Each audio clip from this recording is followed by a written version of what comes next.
Mr. President, we are grateful to Special Representative of the UN Secretary-General Caroline Ziade for her briefing on the situation in the province and the views presented.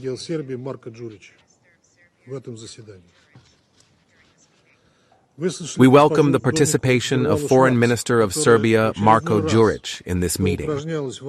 We listened to Ms. Danica Grvala-Schwartz, who once again practiced lies, unacceptable language and assessments, and claims to geopolitical conclusions. Next time, Mr. President, we will question the participation of this citizen in the meetings on Resolution 1244. Someone should still brief those invited to the Council not only on the rules of participation in meetings, but also on the rules of conduct and decency.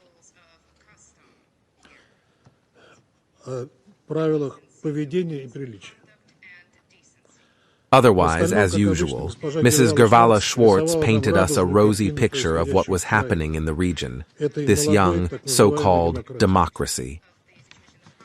Let's see if this is true. The Secretary-General's report generally reflects a trend towards a significant deepening of the crisis in Kosovo.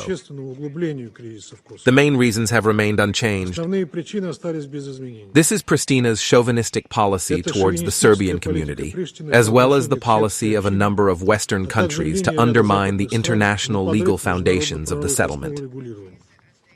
The document notes the mass liquidation of Serbian institutions in the province, cases of desecration of Christian shrines, expropriation of land property, illegal detention, and unjust persecution of non-Albanian citizens. We state that the outrageous lawlessness on the part of the Pristina elite is a continuation of its policy of squeezing out Serbian residents. Other artificial problems have not disappeared either. The creation of a ban on the circulation of the Serbian dinar, obstacles to the delivery of goods from central Serbia, an increase in crimes against Serbs and their property, the destructive activities of the so-called mayors of the 4 northern municipalities, the obstruction of travel to the region by representatives of Serbia and the Serbian Orthodox Church, attempts to resume the movement of vehicles on the bridge over the Ibar River in Kosovo Mitrovica.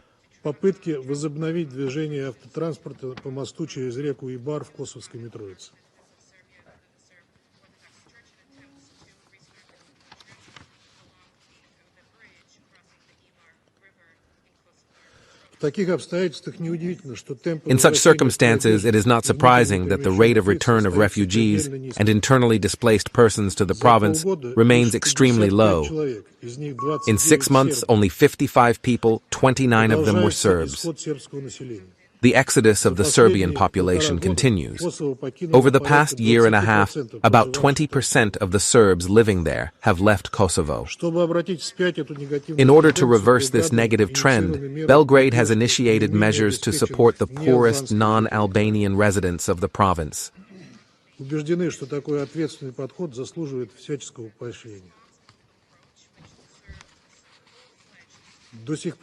We are convinced that such a responsible approach deserves every encouragement. The explosion of the water utility in November 2024 in the community of Zubin Potok has not yet been investigated. The Pristina leadership, having no evidence in hand, in its characteristic manner demonstratively blamed the Serbs, used the incident as a pretext for tougher repression and carried out harsh detentions. We have taken note of the report's high assessment of the organization of the elections to the so-called regional parliament on February 9th.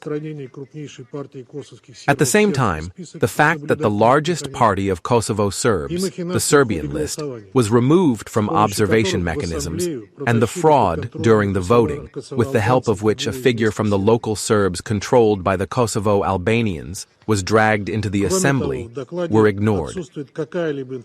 In addition, the report does not contain any information about the basic Brussels agreements of 2013-2015 with Belgrade on the creation of the Community of Serb Municipalities of Kosovo, CSMK, which are being sabotaged by Pristina.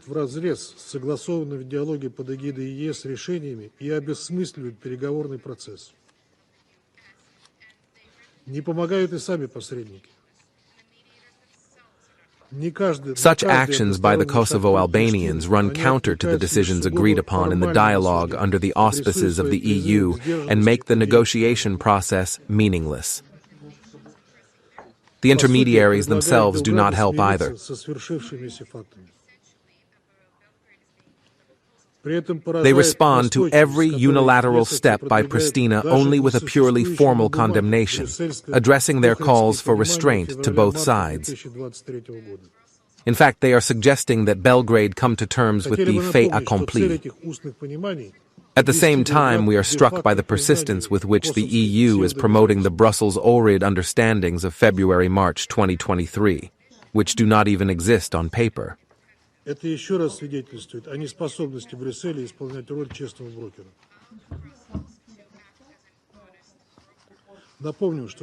This once again testifies to the inability of Brussels to play the role of an honest broker. In 2008, the Security Council supported the UN Secretary-General's proposal that the EU should play an increased role in the Kosovo settlement in full compliance with UNSC Resolution 1244. 17 years have passed. Then, in 2010, the UN General Assembly welcomed Brussels' readiness to facilitate dialogue between Belgrade and Pristina. 15 years have passed. From the analysis of the current situation, it is obvious that the EU cannot exert any influence on Pristina.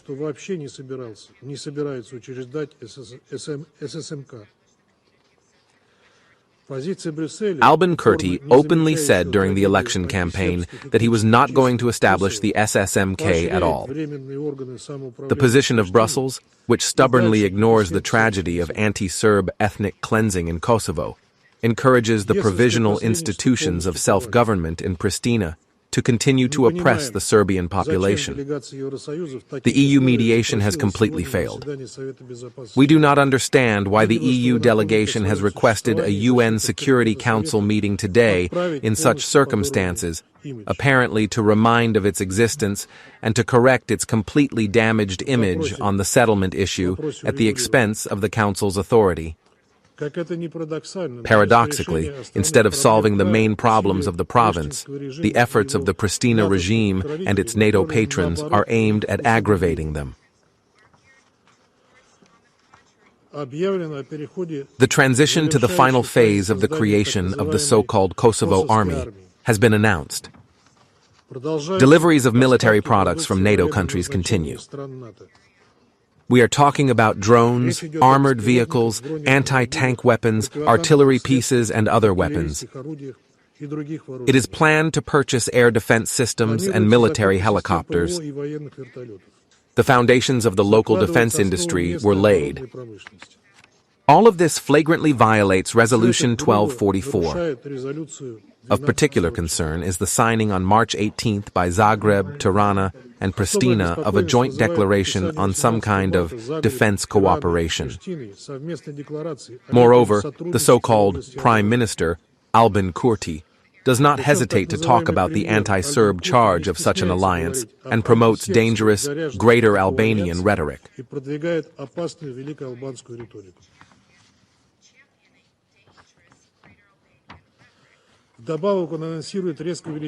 In addition, he announces a sharp increase in the military budget and cynically emphasizes the continuity between the so-called Kosovo Security Forces and the former terrorist Kosovo Liberation Army, whose leaders are now under investigation in The Hague. We hope that the special court created there will perform its tasks so that all those guilty of committing crimes receive the punishment they deserve. Mr. President, we are convinced that in order to stabilize the situation in the province, Pristina should revoke discriminatory decisions against the Serbian population as soon as possible, and its Western patrons should reconsider their approaches to the militarization of the province and the Kosovo settlement as a whole. In particular, it is high time to encourage the wayward regime to create the JJMC in the form in which it was fixed in the Brussels agreements more than 10 years ago. I wonder if we will hear from the EU representative today what real steps they plan to take to break this impasse. The facts we have cited today once again confirm the need to keep the situation in Kosovo on the agenda of the UN Security Council, no matter how much the representatives of the Pristina regime try to convince us otherwise. Moreover, this situation does not correspond to the rosy picture that representatives of Pristina are once again trying to paint for us.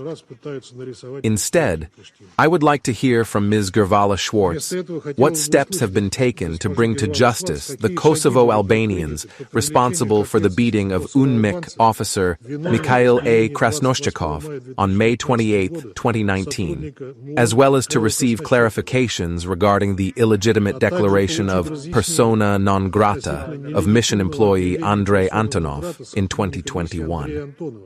Mr. President, given the lack of progress in the settlement, the attention of the international community to Kosovo should not be weakened. We are categorically opposed to reducing the frequency and changing the format of UN Security Council meetings on Kosovo issues, as well as to reducing the budgetary and personnel potential of UNMIK. We support the early achievement by Belgrade and Pristina of a sustainable, mutually acceptable solution based on UN Security Council Resolution 1244. Only such a denouement is possible, and it must be approved by the Council. Thank you for your attention.